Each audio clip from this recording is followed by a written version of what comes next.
কোরআনে আছে নবীজির সামনে প্রত্যেকের আমলনামা খোলা হবে। নবীজিকে আল্লাহ বলছে আপনার সামনে উপস্থিত রাইখা আমি দেখাবো। নবীজি আমলনামা দেখে আল্লাহর নবী জিজ্ঞেস করবে উম্মত এটা কি? উম্মত দিনের পর দিন ফজরের নামাজ কোথায়, জোহরের নামাজ কোথায়?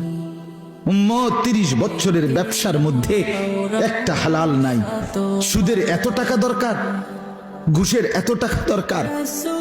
উম্মত যৌবনের পুরাটা সময় মোবাইল দেখে, ছবি দেখে, নাচ গান দেখে, উলঙ্গ দৃশ্য দেখে নষ্ট করে ফেলেছ। আজ আমি কিসের সুপারিশ করব উম্মত? আমি এটা নিয়ে আমার আল্লাহর সামনে কেমনে দেখাবো? আমি কিভাবে বলবো? হযরত মাওলানা তারিক জামিল সাহেব বলেন হাসরের ময়দানে নবীজি আহা বাপ শুনেন শেষ কথা হাসরের